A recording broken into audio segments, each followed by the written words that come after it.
welcome to the October update on our advocacy efforts for strengthening and elevating engagement practice. So for those of you that I saw at the conference, it was fantastic to see you all, but if I didn't get to see you, I hope that I do at some stage in the future. Come along to the conference maybe. So that was a bit cheeky, wasn't it? Okay, on to the serious business. Submissions and letters. Well, there's been a few key ones in this busy time. We made a submission to the Draft Victoria Transmission Plan guidelines in August. We commended the goals and commitments that were in the draft plan, and we were also delighted to see that the new framework will incorporate earlier, deeper and ongoing community engagement throughout the planning of and investment in transmission projects. So really delighted to see all of that. We did provide some recommendations to strengthen their thinking, and these come from our policy calls to action. So we would really value seeing clear and consistent definitions of engagement. We want to set and maintain minimum standards for engagement in alignment with the IAP2 Quality Assurance Standard for Community and Stakeholder Engagement. It is available on our website. Please use it, please share it. It's a wonderful document. We want to elevate engagement to a strategic level. We want to embed engagement professionals as experts on advisory groups. And I know we're starting to get some traction here. So we will start celebrating our members that have been appointed as engagement professionals onto advisory groups. And if you're one of those that I don't know about yet, please reach out to me, Marion at IAP2.org.au, and let me know, because we'd be delighted to celebrate you too. And the fifth policy call to action is to link the requirement for engagement to funding. So we took the opportunity just to reinforce those 5 policy calls to action from IAP2 Australasia in our submission.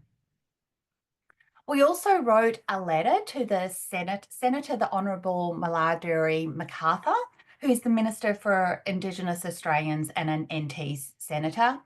We offered our sincere congratulations on their appointment as a Cabinet Minister for Indigenous Australians, and we're really keen to discuss the First Nations engagement standard as part of the government's nature positive reforms.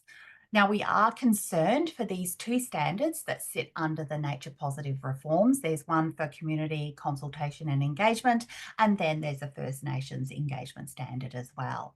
Now, we understand there's a pause on these, but we have put considerable effort into providing feedback, particularly on the standard for consultation and community engagement. So we're really keen to see them progress. So we'll keep beavering away on that, and hopefully we'll get some progress. But in the meantime, we'd be really happy to meet with the Honourable Malarduri McCarthy or one of their advisors. So we're seeking a meeting. We've also sent a letter about the New South Wales Regional Consultation Standards. Now, if you recall from my last update, this was the private members bill that was being put forward by Roy Butler, and it incorporated the IAP2 Quality Assurance Standard for Community and Stakeholder Engagement. So we were delighted.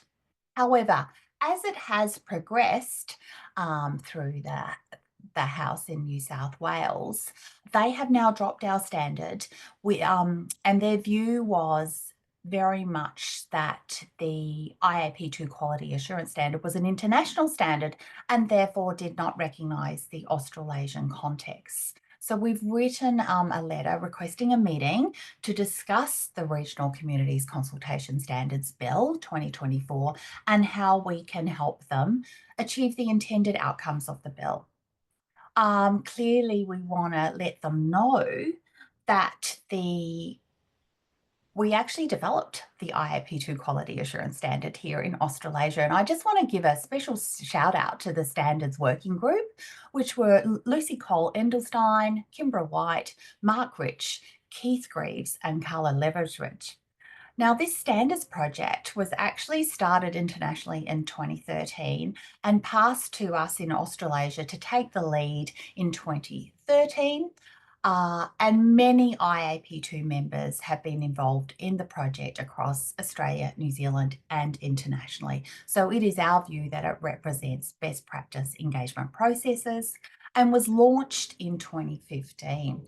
So we're really keen to meet with Minister Stephen Wan. He is now leading the bill. He's the member of the Legislative Assembly and Minister for Skills, TAFE and Tertiary Education. So we've sent him a lovely letter saying we would really like to meet with you and understand how we can help you implement the intent of the bill. Across to our friends in beautiful Aotearoa, New Zealand, there is still no news as yet on the fast track approvals bill. The word is that they're still busily working their way through the 27,000 submissions that were received. And we also delighted to welcome Julie Boucher from Just Add Lime to our advocacy committee. So welcome to Julie, and we look forward to you contributing on the advocacy committee for IAP2 Australasia. A little quick update on some resources for you. So we've launched the next in our thought leadership series, exploring the impact of AI on engagement practice. Now that's available as a free downloadable on our website. In the appendices, it's got a lovely list of useful tools. It also links to our Digital Tools Hub. If you haven't explored our Digital Tools Hub yet on our website, go and check it out. It's got over 100 digital tools, both AI and AR, and other digital tools that you can search by filter to help you increase your efficiencies or improve your outcomes in your work. So check that out.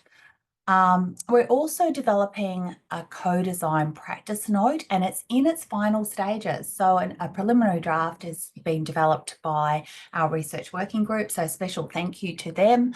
And that will go through an internal process before being finalised and published for members. Again, a free resource for you. And today I am off to the Queensland Media Club Election Leaders Debate. I'm a guest of the Brisbane Conference and Exhibition Centre, so thank you to them, because of course we have a state election here in Queensland on the 26th of October. So I'm looking forward to hearing what they have to say, and particularly how they prioritise community engagement here in Queensland. So if I have the opportunity to put a question to them, I'm going to take it. Thank you for now. Bye.